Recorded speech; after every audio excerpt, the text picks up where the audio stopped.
Hi everybody and happy full moon day! I am super excited to be able to share with you some of the rituals that I follow during full moon. I personally love to live in accordance and to follow the natural rhythms of the universe, whether it means harnessing the energy of the sun during the day or the energy of the moon during its special cycles or phases. Now there are 8 different phases of the moon, and each phase has a unique energetic significance. But there are 2 that are the most potent ones. There's the new moon, which is all about new beginnings, planting seeds, setting intentions that you want to manifest. And then there's the full moon, which is the culmination of energies. It is when all those intentions manifest and align with you. Over the years, there are a lot of traditions, many cultures and spiritual practices that honor this lunar cycle. But even today, there are some disciplines like Hinduism and Buddhism that still celebrate holidays in accordance with the lunar calendar. So what is this full moon energy all about? It is about letting go of the old, letting go of what no longer is working in our life, to make place, to make some space for these new intentions to manifest, for all the seeds that you've planted to bloom and grow into your life. Okay, now what are the practices I do? Before talking about them, I'm just going to give you a couple of reminders. It is necessary for all of us to set the tone first, okay? Set up the environment, which is cleansing and clearing and cleaning your space, your environment. Declutter your home, your room. Just let go of anything that doesn't serve you anymore or that you don't need anymore. And what is very important is that you put in that intention while you're cleaning. So you can say it out loud. Remember that our voice has very powerful vibrations. So while you're cleaning, instead of thinking about other things, you can just say it out loud. I am releasing any negativity. I am letting go of what doesn't serve me anymore. Or you can just choose to listen to soothing sounds, like maybe healing bowl sounds that you can play in the background. Also, make sure you use the natural elements to purify your space. For example, open the windows so that you let air flow through that space that you're cleaning and take away any negativities or any energies that you want to let go of. Also, when you're using water, put in that intention in that water before you start mopping or wiping. Put in that intention in that water, saying that let this water clean away any past stagnation or stagnant energies from this space. This is just an example. And then you can use fire as well. So putting small candles around the space that you're cleaning, and when you're lighting that candle, again, put in your intention. Let this candle or let this flame burn away anything that I don't need or that isn't welcome in my life anymore. So that is just an example of what you can say, but you can just say whatever resonates with you or what you want to bring into that space. Right. Another important thing is that on full moon days, our emotional and psychic awareness is heightened and sensitivity is heightened. So we might feel very emotional, and at the same time our energies are very intense. So we might feel like our energy is really going through the roof. That's why we suggest and it is recommended that you don't practice anything that is very physically strenuous. For example, Ashtanga practice, which is quite a dynamic style of yoga, is never practiced on full moon days, because that energy that we have within us might lead us to kind of push our limits and end up in injuries. So take it easy, take it slow, use this day to practice more meditative practices or grounding practices. Okay, take it slow, take it easy, take a break from your very active workouts. Right, now let's talk about some of the rituals that I follow. I'm going to start by talking about camphor. Now, there are a lot of different practices, like you might have heard of sage burning dry sage bundles, and just using that fume all over the house, around your body, to cleanse your aura. But I'm going to talk about camphor because that is what I personally use. I have been brought up in an Indian household where camphor is used a lot in spiritual practices. Camphor also has a lot of health benefits, but I'm not going to talk about them in this video because I want to kind of focus on the full moon rituals and the spiritual benefits. Camphor can come in different shapes and sizes, as you can see here. These are slightly bigger ones, and then you have smaller little rounds. Okay, so you can even get bigger ones, much bigger squares or cubes of camphor. Now, how do we use this? The fumes that camphor creates when they're burned or when they're used in a diffuser have the potential to cleanse away any negative energies and make space and magnify the more positive energies. Okay, and what is amazing is that the scent and the fragrance that camphor gives out is very subtle and healing and soft. Okay, and it really brings in a feeling of tranquility. This is what I really like about camphor. And know that any stress or anxiety or negativity is not only flowing through your body and your mind, but it is also absorbed by the furniture around you or the space in which you live. So you want to cleanse all of that away. And this helps that. So the fumes have that ability to kind of burn away any negative blocks, stagnation, and let a flow of positive and soothing energies to come in. Now, I use it in two ways. I use it in a simple diffuser. Okay, I'm going to show it to you right away. So I've placed a couple of these little camphor blocks and rounds on top, and I have a candle. So I'm going to light the candle, just a normal tea light candle, and place it underneath. So this is what it looks like. Just a very simple diffuser. It's nothing too complicated. And with the heat, the camphor will gradually melt and give away that fragrance, that scent that will help to cleanse the aura around. That is the first way I use it. The second is placing, I'm just going to place one small piece of camphor in a little pot. Okay, I have this little clay pot. So I'm going to set fire to it. Just be mindful that it catches fire very easily. So don't do it close to curtains or your own clothes or tablecloth. Okay, you want to be mindful. We don't want any fire issues. So I'm just going to show it to you here. I'm going to place two and set fire to it. And as you can see, it's quite a powerful flame and it gives out fumes. So you can place these in the four corners of your room, in the kitchen, anywhere in the house. Again, do it with intention. Bring in the intention in that flame. Let this flame burn away any negative energies around this room. Okay? So this is the second way you can use it. If you have essential oil, camphor essential oil, you can even use a couple of drops of that oil in water and use it during your shower to cleanse away the aura of your physical body. And you can even kind of massage the area in between your eyebrows, which is your third eye, and which is associated with your spiritual and intuitive side.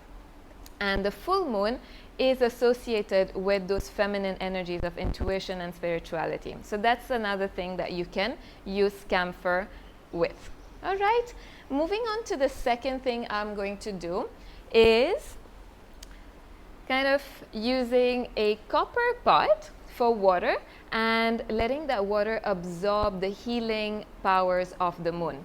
Now, I drink water from a copper pot every day because it is an Ayurvedic morning routine to drink water from that has been kept in water for at least 6 to 8 hours because it has the power to balance elemental substances in the body. It has a lot of other benefits, health benefits, which I won't talk about in this video.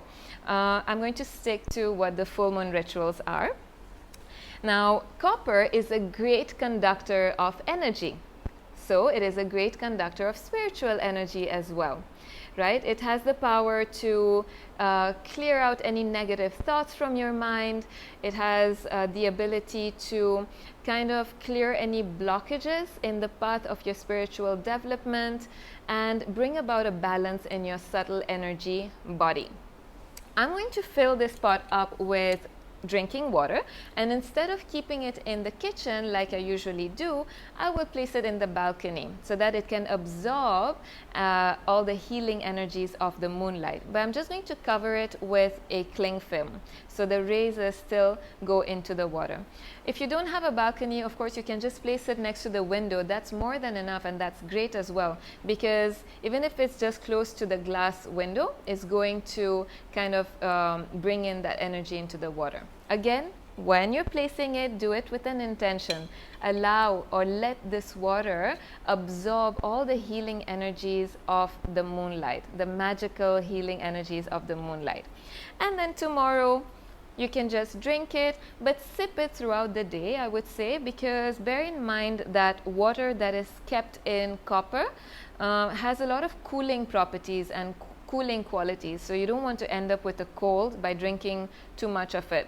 Just dilute it with room temperature water and then drink it throughout the day.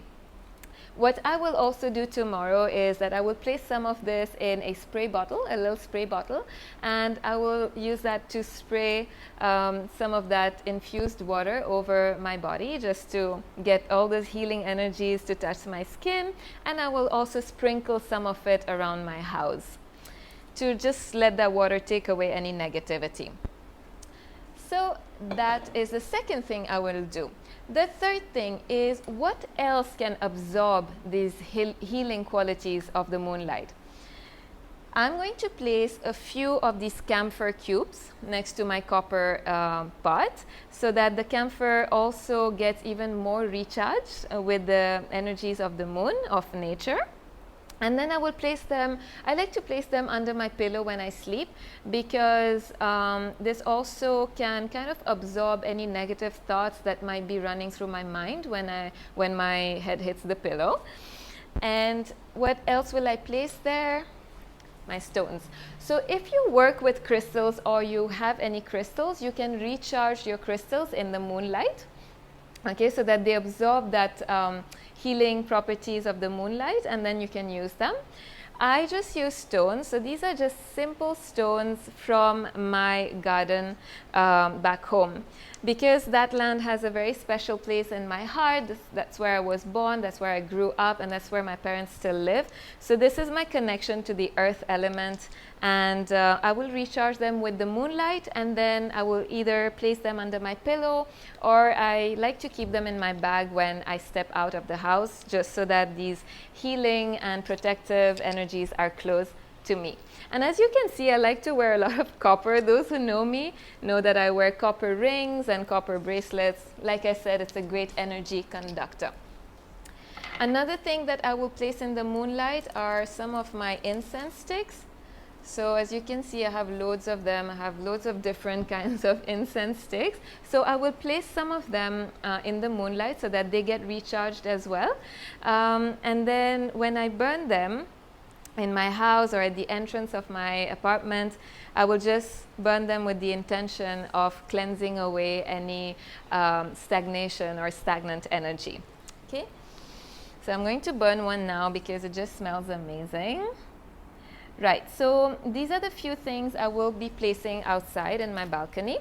But what can also absorb the energy of the moon is your body. So make sure you step out for a few minutes tonight and tomorrow and allow all of that healing energy of the moon to kind of get absorbed in your body. And like I said before, the moon or the full moon is associated with feminine energies. So let it awaken that intuitive, spiritual, receptive, emotional side of you. Okay? And when you're standing there in the moonlight, imagine any darkness being taken away and replaced by light, the moonlight, that magical moonlight. Okay? That's something you can do as well.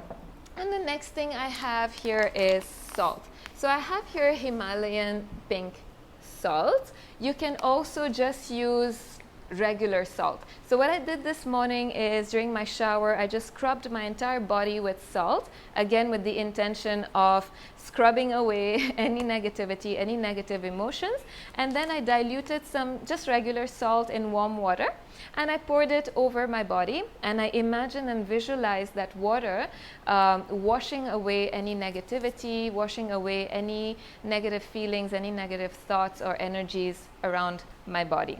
Okay? Right, so if you have Himalayan pink salt is great, otherwise you just use regular salt. Himalayan pink salt has over 80 minerals and trace minerals that are very beneficial because they get absorbed and help to release toxins, improve blood circulation, balance electrolytes, yeah, so they're very beneficial. So I did that this morning in my shower. Now you might be wondering why I have a bucket of water here. This is just to show you what else you can do with salt. It has the power to really absorb and take away any negativity. So just to show you how pink salt looks, if you don't have some, it's nice and beautiful pink. So I'm just going to just put some in this water. And I'm going to dip my feet in it. There. So once again, while I'm sitting here, I'm not going to think about everything and anything that passes through my mind, but instead, I will focus on chanting some mantras. I like to chant Om Namah Shivaya or just Om, because Shiva is the energy that destroys the past or anything that needs to be let go of to invite in the new. So destroyer and creator. That's why I chant Om Namah Shivaya and just imagine any negativities being washed away, or you can chant anything that resonates more with what you want to manifest. Okay, and what will I do with this water? I'm going to flush it away. So it's very important to flush it away so that it's gone. All those impurities or negative emotions are washed away in that water and thrown away from you. All right? And as you can see here, I have a little Himalayan salt lamp. So salt lamps, when they are heating up, they kind of give out negative ions that help to clean away any electromagnetic pollution and cleanse the aura. So I'm definitely going to keep that on tonight and tomorrow. So those are a few things that I'm going to do. I would love to hear from you. What are you practicing these 2 days or 2 nights? Any comments that you have in these few practices? Please share it with anybody who would like to know more about these practices, and give my video a like if you think that it was beneficial and informative, and please subscribe to my video because I'll be posting more of these holistic practices and information about yoga and Ayurveda as well.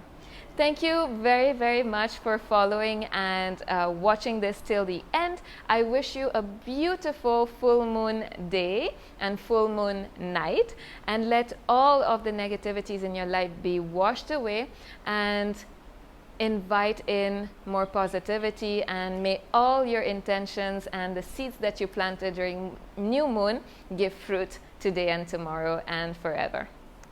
Lots of love. Have a great day.